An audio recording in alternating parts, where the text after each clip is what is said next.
húmedas de Tabasco, donde los primeros montes del estado de Chiapas rompen el paisaje, es ya la selva. Un manto verde y tupido, refugio de monos, serpientes y guacamayos que se extiende a ambos lados del río Usumacinta hacia el sureste, haciéndose a cada metro más apretada y peligrosa.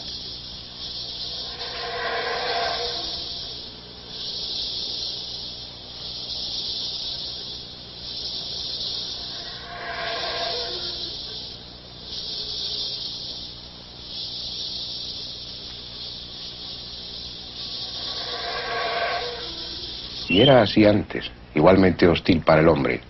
Sin embargo, ellos, los mayas, la dominaron, abriendo en su espesura hueco para construir ciudades y levantar templos, como si esta selva fuera su aliada. Y en cierto modo lo fue, porque cuando ellos se marcharon, movidos por razones que aún desconocemos, la selva fue quien guardó cuanto dejaron, ocultando sus edificios a los ojos de saqueadores y profanos, permitiendo así que 1000 años después, los hombres de ahora contemplemos sus ruinas aún erguidas y escudriñemos con la cámara sus secretos.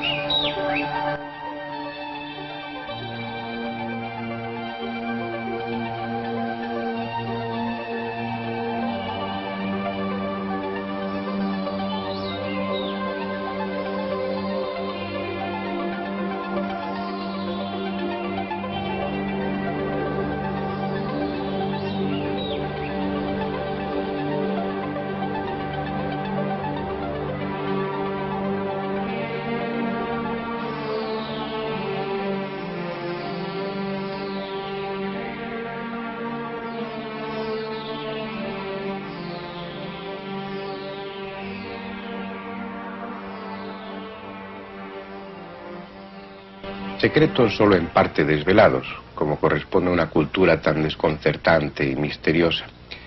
Aquel día, húmedo y sofocante, habíamos colocado nuestras cámaras en uno de los más importantes centros ceremoniales de los mayas, una ciudad santuario donde el arte y la mística alcanzaron un nivel que no ha sido igualado, Palenque, un lugar fuera del tiempo, alejado de cualquier ruta, cuyo auténtico nombre aún desconocemos.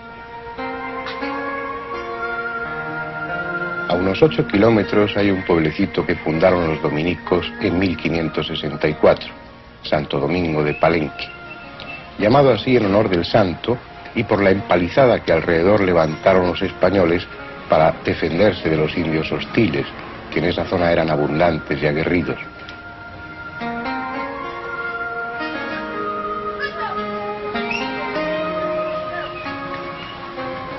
Por esa razón, que no por otra, se da a las ruinas el nombre de Palenque, ya que ignoramos cómo llamaban los mayas a la ciudad.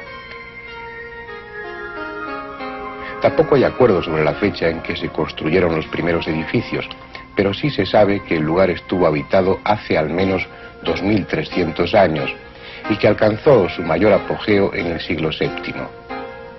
Estos templos fueron construidos cuando la cultura maya estaba en su máximo esplendor, en la misma época en que gran parte de Europa estaba ocupada por los bárbaros y Mahoma se dedicaba a difundir una verdad nueva por todo el norte de África. Una época en la que en el viejo mundo se vivía en plena oscuridad, y aquí, en el corazón de la selva chiapateca, un pueblo de artistas y astrónomos daba lo mejor de sus conocimientos, como el cisne da su más hermoso canto antes de morir. Porque poco tiempo después, las gentes de Palenque se marcharon, abandonando templos y palacios para que la selva recuperara un terreno que le pertenecía y cubriera las piedras y relieves, las escalinatas y los estucos con su camuflaje verde. Y así, la ciudad sagrada cayó en el más profundo olvido.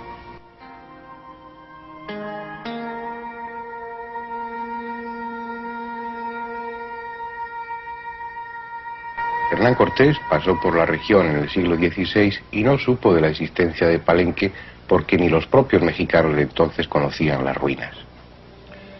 La selva guardó durante siglos su secreto y en parte lo sigue guardando porque solo una treintena de edificios han sido rescatados. Aún quedan más de 400 templos atrapados por gigantescos árboles y una maleza impenetrable. Resulta demasiado costoso abrirse paso hasta ellos y mantenerlos después accesibles a los arqueólogos. Poco a poco, la ciudad perdida fue saliendo de su sueño. Aventureros y exploradores comenzaron a dar noticias de su existencia, y algunos hubo cuyo nombre forma ya parte de la leyenda, como Juan Federico Maximiliano Waldeck, un falso conde de tormentosa vida que llegó a Palenque en 1831 y se instaló en las ruinas durante 3 años, viviendo en lo alto de una de las pirámides, la que aún es conocida como el Templo del Conde. Desde su privilegiada vivienda tuvo para él solo ruinas y selva. Gozó de un Palenque solitario y romántico que los visitantes de hoy ni siquiera podemos ya imaginar.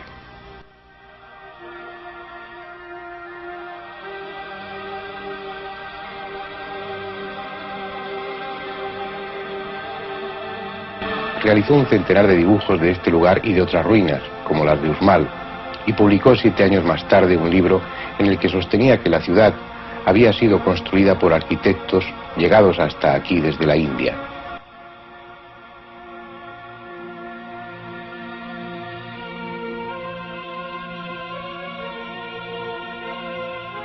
No sé si fue el primero, pero desde luego no fue el último en manifestar su asombro ante el enorme parecido del arte maya con el de otras culturas tan lejanas como la de la India o la de Tailandia.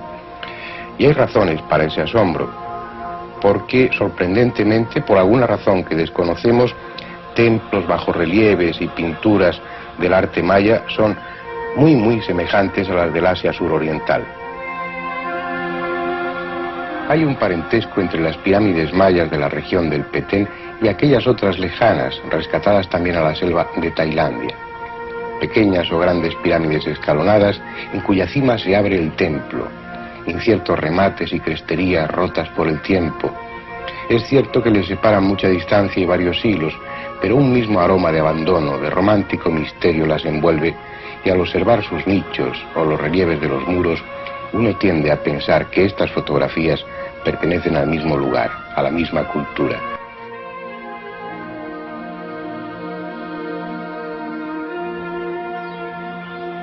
¿Acaso no son los mismos rostros, la misma mirada perdida? ¿Acaso ese horror por el espacio vacío, esa abigarrada mezcla de ornamentos, de símbolos, no son los mismos?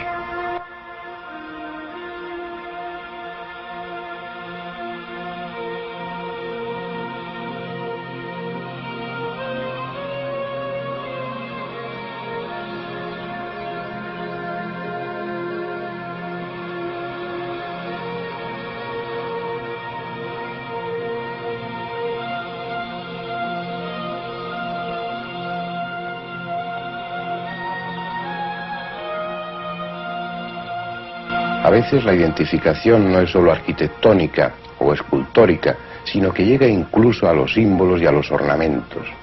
Probablemente es casualidad, pero unos y otros tuvieron la misma idea al representar a sus personajes y sus símbolos. El dibujo de la izquierda es de la India, y en él aparece un dios sobre el trono tigre. El de la derecha, también con sus piernas cruzadas, es un personaje de Palenque sobre un trono de jaguares. ¿Acaso este pez, devorando una flor de la ciudad maya de Chichén Itzá, no representa la misma idea y de forma similar que este otro pez de Amaravati en la India? ¿O este adorno de un hombre enredado en el loto de Chichén Itzá no es similar a este otro hombre también enredado en el loto de la India? No es extraño que Waldeck, inquilino de Palenque y conocedor también de las ruinas mayas del Yucatán, atribuyese esas ciudades a arquitectos llegados desde el Asia suroriental. Pero no fue así. No por imposibilidad técnica. Navegantes avezados podrían haber llegado perfectamente desde esa parte de Asia hasta Centroamérica. Vean si no estas dos fotografías. Este es un bajorrelieve que existe en Exar, al sur de la India, y muestra cómo eran sus barcos en el siglo IX, naves de varios palos y con numerosos remeros. En esta otra fotografía puede verse otro bajorrelieve, el que hay en una construcción de Borobudur, en Java. También representa un barco de 2 palos con sus velas recogidas y una bancada para remeros, del año 800.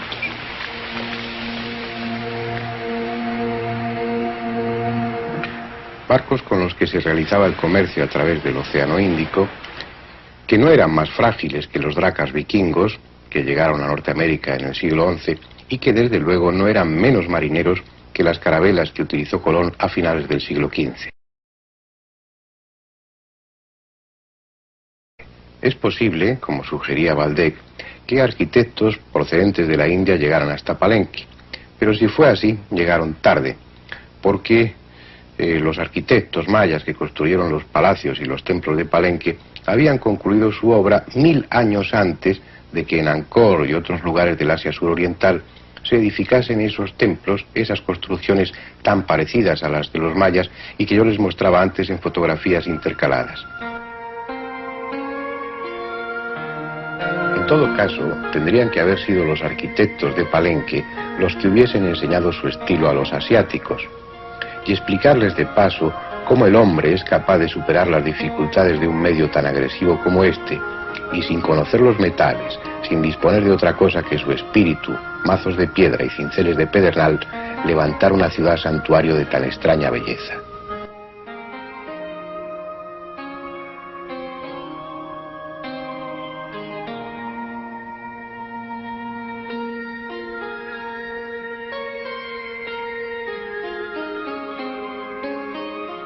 En Palenque, como en otras ciudades mayas, el elemento más característico de su arquitectura es el falso arco, la bóveda de piedras saledizas. Para cerrar sus edificios por la parte superior, iban colocando las piedras de tal manera que cada hilera sobresale un poco respecto a la inferior. De esta forma, a partir de determinada altura, las paredes se van juntando hasta que en la parte superior se unen con un sillar. Eso obligaba a los mayas a hacer sus edificios alargados y con el interior oscuro, pero no aquí. En Palenque se rompen muchos conceptos arquitectónicos y estéticos. Los muros se abren con puertas y ventanas, perdiendo el aire solemne y pesado de otras ciudades.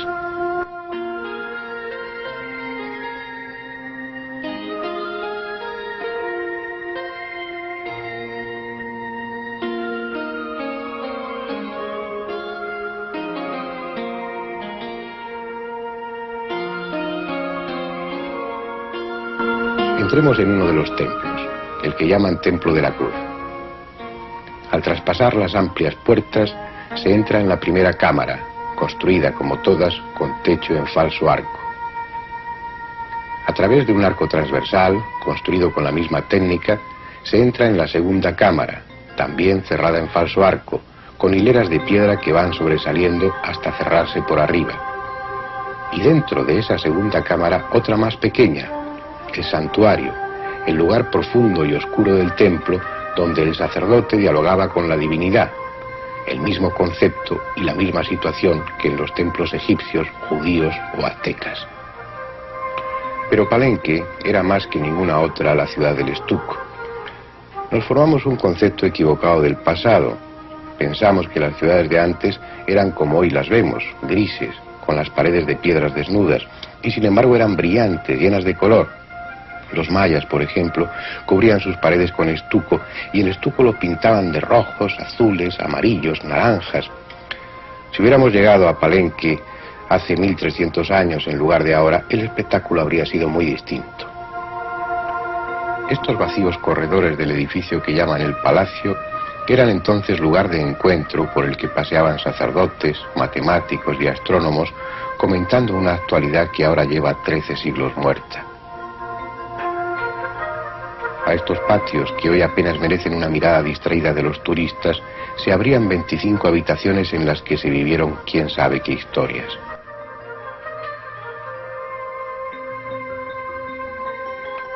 Algunos medallones descoloridos recuerdan que los mayas fueron maestros del estuco, un frágil material que ellos obtenían con un finísimo polvo de cal mezclado con agua y resina. Expuesta al aire, la pasta se secaba y endurecía, quedando apta para recibir la pintura, hasta que la humedad lo destruía todo. Sin embargo, aquí, donde más llueve de todo México, muchos estucos han resistido el paso de los siglos. Las lentas filtraciones los han cubierto de una capa calcárea protectora. Con el mismo primor que un orfebre, modelaron el estuco, representando en él a sacerdotes y soberanos, a esclavos y guerreros, dejando la impronta de fechas y acontecimientos en sus glifos apenas descifrados.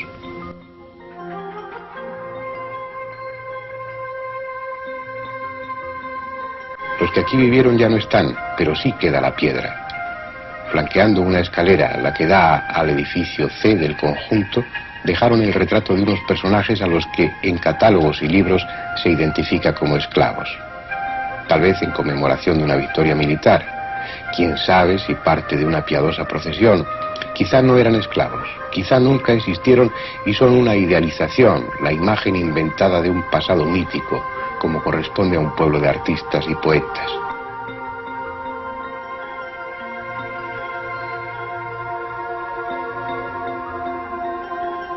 No fueron así, no pudieron ser así como ellos mismos se retrataron, con la frente huida, sin sitio apenas para el cerebro, exagerando un ideal de belleza que hoy no comprendemos, de frente aplastada, de ojos bizcos y dientes limados. No es raro que exciten la fantasía de algunos, porque más parecen de otra que de esta tierra.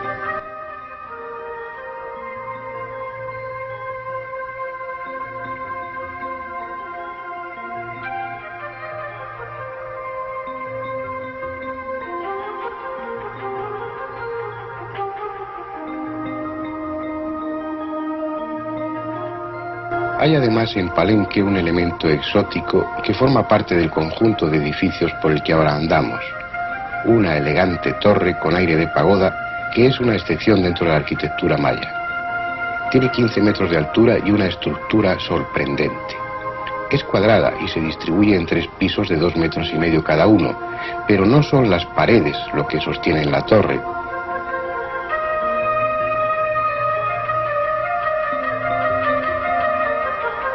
Lo que la sostiene es una columna interior, un grueso eje de cemento que está perforado para dejar sitio a una angosta escalera por la que no podría pasar un hombre corpulento.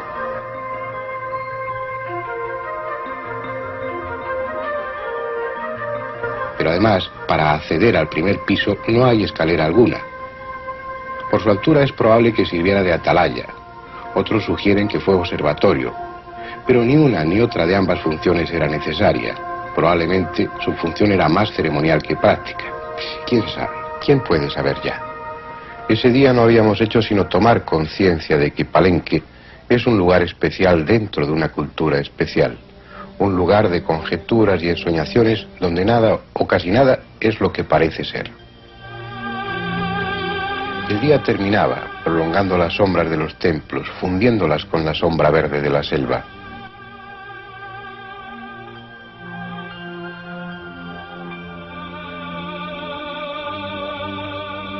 El sol, el mismo viejo sol que adoraron tantos pueblos, iba a emprender su camino por el inframundo.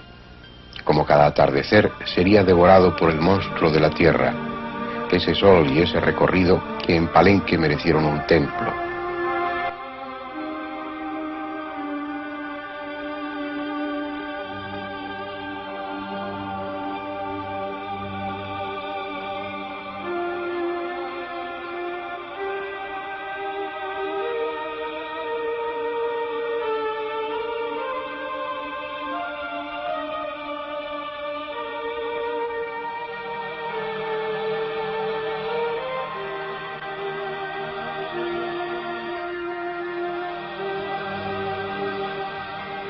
En él, en lo más profundo del santuario, 2 sacerdotes montan guardia y rinden tributo al sol durante su viaje por debajo de la tierra, por esas 9 regiones o mundos infernales.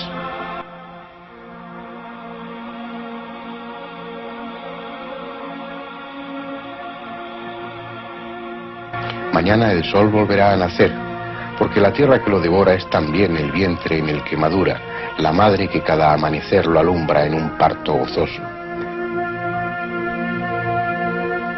Y mañana estará aquí Palenque, despertándose entre el canto de los guacamayos y el grito enloquecido de los monos.